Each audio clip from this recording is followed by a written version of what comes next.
13 brands, and if you find the same tires at a lower price within 30 days, Quick Lane at Valley Ford will refund the difference. They're open late Monday through Thursday until 9 p.m. and open early Saturday so you can check it off your to-do list and get on with your day. They also have a newly remodeled service lounge and additional service bay just for Quick Lane oil changes. Quick Lane at Valley Ford Truck is located at 5715 Canal Road, right under the 480 bridge in Valley View, just down the road from Independence. 5715 Canal Road, right under the 480 bridge in Valley View, just down the road from Independence. Come see why life is better in the Quick Lane. quicklane.com/Valley Ford Truck. That's quicklane.com/Valley Ford Truck.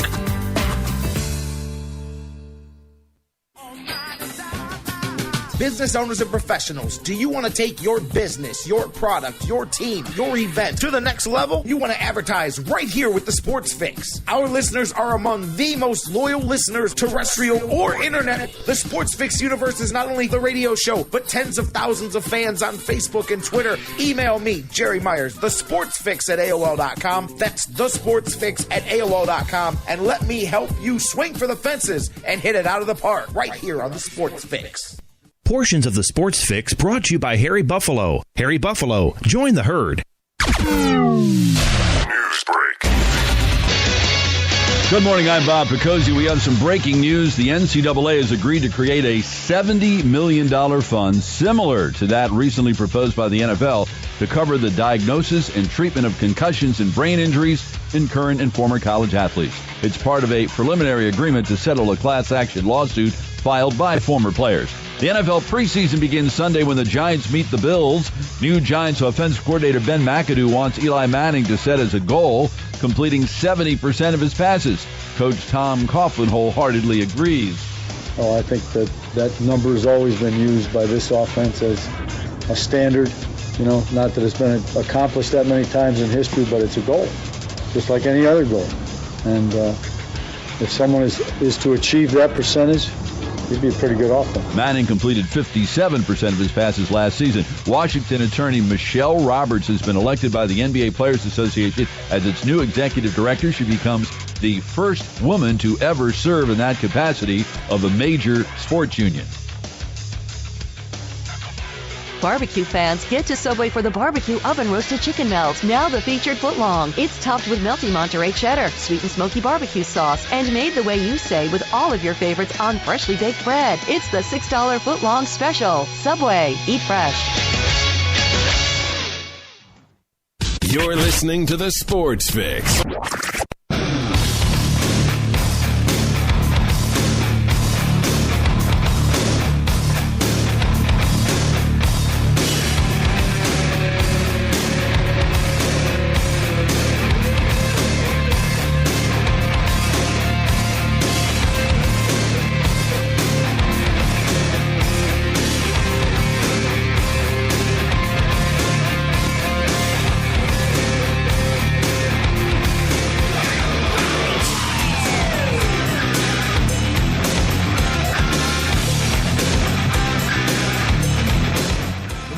Sports Fix live here on the Sports Fix Radio Network. Sorry, it took me a minute to get back on here, man. I get hit with a ton of messages and emails and stuff during the various breaks, especially usually the news break, because it's a little bit longer than the other. So sometimes I'm stuck on a page and I can't get, I literally physically can't get back. And I'm like, come on, the music's playing, man, but when you've got 57 programs running I'm telling you, this is a supercomputer here. It has to be, because I don't know how this thing one day doesn't just, smoke, doesn't just rise from this thing, because I have definitely tested the limits on this Hewlett-Packard device, that's for sure. Anyways, welcome back to the Sports Fix. J-Rock back with you, the Sports Fix Radio Network. Whether you're listening live on TuneIn and Spreaker and Mixler and their radio applications and digital devices, or you're listening 24/7 on digital delay on iHeartRadio, iTunes, Stitcher Radio, SoundCloud, all the podcast formats and downloads and all of that. Thank you guys for being with us. We're into hour 2, and before I go to the phones, my man Dr. Football is with us. Bill Checkis in the house as we're into training camps and all of that. Going to talk about this NCAA settlement, very similar to the NFL one too. But before the break, my man Charles Morgan, first one on it. I see LG threw me an email here. It's Indians duct tape. It's legitimate Indians. It's navy blue with the Chief on it. So if you ever wanted to duct tape some stuff and see Chief Wahoo at the same time, well, there you go. I did not know that existed, but there it is, man. And 10,000 people are going home with a roll of that stuff on Tuesday when you go to the Indians and Reds game, man. I would get a roll of that. I don't know I'd use it, but I'd get a roll of that and put it in the old shelf here with all the other little knickknacks and sports things in the museum. But I don't know that I would. I don't think I'd want to waste it. I mean, why would I want to duct tape? But it's the Chief, man. But anyways, so now we know. Thank you, Charles. Thanks, Larry. Thanks to you guys. Phone lines not going to be open. Dr. Football's on the phone. I promise. I'll reopen the phones last segment of the show. You can keep the conversation rolling. Facebook.com/thesportsfix. Tweet with us at thesportsfixCLE. Email us, thesportsfix@AOL.com. I'm going to the phones, as I said. Let's see if he's on there. I believe he is right now. My man, the doctor's in the house. Bill Checketts, Dr. Football. Bill, how you doing, my man? What's going on, Jerry? How was your weekend? Hey, man, football, baseball, everything's going. I mean, it went from the slow time to the busy time pretty quick. So I'm good, man. How about yourself? Yeah, that's usually the last weekend in July is very busy. You know, we have college football coming up. We got NFL training camps, and the Canadian Football League is going strong too. So this is a very busy time of the year for football. That's right, man. We got a couple of Clevelanders and up in the Canadian. And Troy Smith is up there in the Canadian Football League right now, throwing passes to Ocho Cinco. I don't even know. Is Ocho still playing this year? I know he was. I know he was last year. I don't know what he's doing this year. I think he's doing commercials again. I don't know. I can't lie. I don't have the slightest clue. But he was. I don't know. I'll have to go check. I follow him on Twitter. Hey, before we get into the NFL, let's talk breaking news here this morning. I know a lot of details still coming out, but the NCAA, very similar, because you and I have talked at length about the NFL lawsuit and the various concussion, the other lawsuits too, but the settlement that they had, a very similar lawsuit/settlement now appears to be going down with the NCAA and their class action suit. From what I can see here, the NCAA has agreed to create a $70 million fund to diagnose and treat thousands of current and former college athletes who may have suffered some brain trauma in the sports of football, hockey, soccer, and other contact sports. I would assume lacrosse and some other ones would probably fit into there as well. I don't know if schools have rugby teams, whatever the other contact sports would be. But what do you think about that right off the top?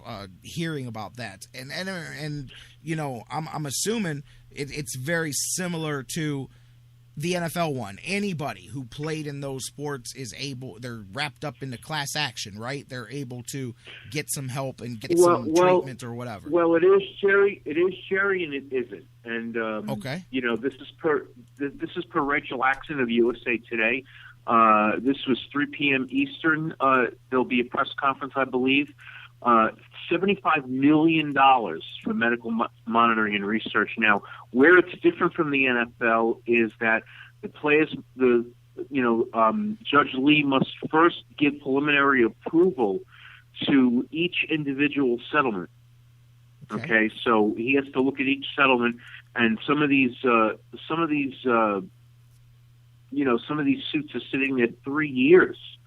So this is over 3 years in two cases since some of these cases were filed. And he is in the district court for the Northern District of Illinois. And, he says and what I'm seeing is this doesn't include damages for the plaintiffs and other former athletes who have sought in the initial lawsuit, but it allows the players to file separately for personal separate injury lawsuits. Now, what that does is, that is not like the NFL, is that throws the door open for anybody now to file a suit and saying, hey, I had an injury in school that was misdiagnosed. Yeah, as I continue reading into this, just listening to you and continuing to research, because a lot of this, the information is being updated as I've been on the air. So as you guys know, it gets a little bit tricky for me to try. That's why I love the moments where I've got somebody else talking, because at the same time I'm listening, I'm reading, I'm like a sponge. I'm sucking in the information as fast as I can, because yeah, you're right. Because what that $70 million is, it's not damages. You're right. What it is, that's to pay for anybody, and there's no cap I seen as far as a time period. You could have played 50 years ago, or you could have played yesterday in any of these sports. And by the way, I do have the list here. I was pretty close with that. Lacrosse is one of them. Ice hockey, wrestling, basketball, field hockey, as well as football and soccer are the sports, both men and women, that applies to. But basically, this money is to cover them having the diagnoses and being able to undergo the tests. Now, if those tests find out that they have, whether it's from playing in college or whether it's just natural, degeneration, if they've got mental or brain issues, a lot of people have mental issues. If they've got brain issues, then this lawsuit covers the discovery and the diagnosis. Then they can file a damage claim separately, right?